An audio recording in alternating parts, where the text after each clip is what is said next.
Bem, meus irmãozinhos, alguém questionava recentemente comigo a passagem onde Cristo, quando na cruz, diz ao ladrão que estava do lado, arrependido, e então Cristo disse para ele o que? Olha, conforme vocês podem conferir na sua Bíblia, no capítulo 23, versículo 43 de Lucas.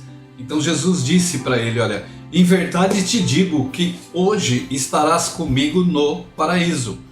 Então me perguntou a pessoa, se Jesus estaria então contrariando o que disse o seu evangelho, tá bom? Então sobre o que ocorre imediatamente após a morte, tá? É preciso entender, meu irmãozinho, minha irmãzinha, a linguagem, a visão espiritual, pois o tempo de Deus é diferente do nosso. Deus não usa relógio de pulso, tanto que um ano inteiro nosso, para Deus pode ser apenas um dia. Pois é, quando Jesus disse aos seus apóstolos que iria preparar um lugar para eles e que em breve voltaria, já fazem, na verdade, mais de 2 milênios. Inclusive, após a morte de Jesus Cristo, ele ressuscitou no 3º dia, Isso é, e não subiu aos céus de imediato. Andou na terra, ainda em carne e osso, por pelo menos 40 dias. É o que diz as Sagradas Escrituras. Logo, então, vê como então fica confuso, entre aspas, o que ele disse para o bom ladrão. Logo, ele não subiu ao céu no mesmo dia. Portanto, o que Jesus diz, volto a dizer ao ladrão, é que após o ladrão morrer, será como a todos nós, será um sono de fechar e abrir os olhos. Quando na verdade, olha, vai dormir por dias ou milênios sem perceber. Então, todos os salvos acordarão ao mesmo tempo, com exceção de alguns não salvos, tá? Esses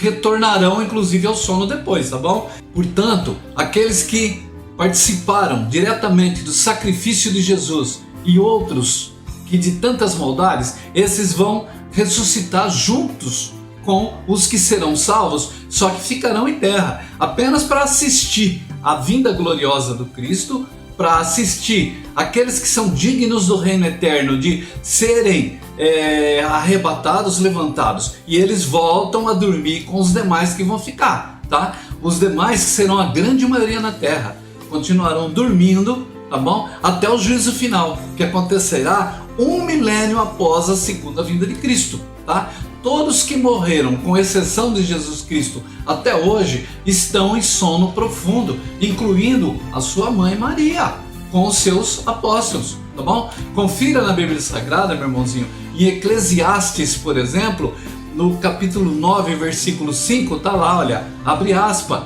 Deus falando, o morto nada sabe, pois sua memória jaz no esquecimento. Você vê? O que quer dizer? Nós, quando dormimos à noite, nós ainda sonhamos e tal. O morto, não, ele nem sonha, ele jaz no esquecimento, mas vai sim acordar, tá? Ou para o arrebatamento, ou para o juízo final. Tá tão claro aqui, meu irmãozinho, tá? Não é o que diz padres, não é o que diz curiosos, não é o que diz pastores, e sim a verdade, tá? A verdade. Tanto que, se fosse ao contrário, conforme afirma a Igreja Romana, Lázaro, amigo muito amado de Jesus Cristo, quando faleceu, certamente teria ido então direto para o céu.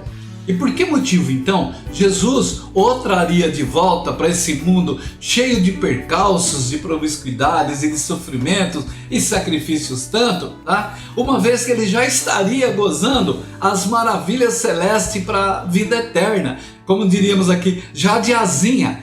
Para que é que Jesus traria ele de volta? Seria, vamos dizer assim, seria maldade. Olha o que está no Evangelho escrito por João, no capítulo 11, entre os versos 43 e 44. Jesus chega à frente do túmulo e clamou com grande voz. Então ele disse, abre aspas, Lázaro, sai para fora. Lázaro, que há 4 dias estava ali enterrado, para surpresa dos presentes, saiu do túmulo retirando as faixas em volta do corpo e tal. Gente, vejam, entre outros casos, tantos casos, olha, Jesus sempre dizia que as pessoas mortas, em verdade, estavam dormindo, tá? Não estariam mortas, tá? Logo, não estaria no céu e nem no inferno, muito menos no tal purgatório inventado por homens. Não existe esse tal purgatório aí, tá? Pode atravessar as santas escrituras, você não vai encontrar. Isso é invenção de homens, tá bom? Vejam também o caso da menina que Cristo ressuscitou. Está lá em Marcos, por exemplo, confere na tua Bíblia, no capítulo 5, entre os versos 39 e 40, está lá, olha, Jesus falando, abre aspas, olha, por que vós alvoroçais e chorais? A menina não está morta, mas dorme. Mais uma vez, está vendo? Tomando a mão da menina, disse-lhe, Talita, cumi, ou seja, menina, levanta-se. E assim a menina se levantou. O apóstolo Paulo nos dá detalhes sobre como será o arrebatamento por ocasião da segunda vinda de Jesus Cristo.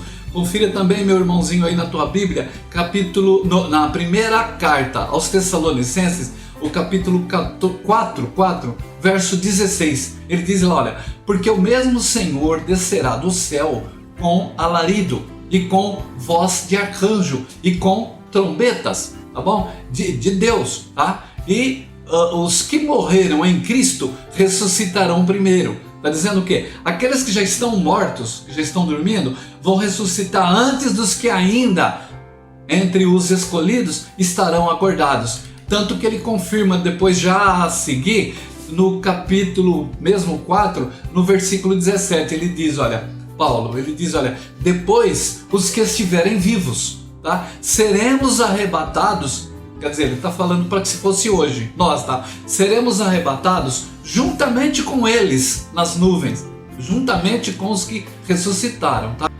A encontrar com o Senhor nos ares, e assim estaremos sempre com o Senhor. Está percebendo? Agora eu digo, olha, deixa aqui claro que primeiro ressuscitarão os mortos, dignos do reino, tá bom? Só depois os dignos que estiverem ainda vivos em carne, tá bom? Logo, quem já morreu dorme no aguardo do arrebatamento ou juízo. Só no Novo Testamento contamos mais de 300 passagens, gente, olha, fazendo referência à segunda vinda de Jesus Cristo, cujo objetivo é o resgate dos dignos de viver eternamente junto aos anjos do céu, que serão os salvos, já mortos que estão dormindo e os que estiverem vivos por ocasião da sua vinda. Pode ser amanhã, por exemplo, vou eu estar, você que está me vendo agora, irmãozinho, vamos assistir com esses olhos aqui, tá bom? Então, os resgatados serão aqueles que guardaram os mandamentos, os 10 mandamentos do Pai Santíssimo, tá?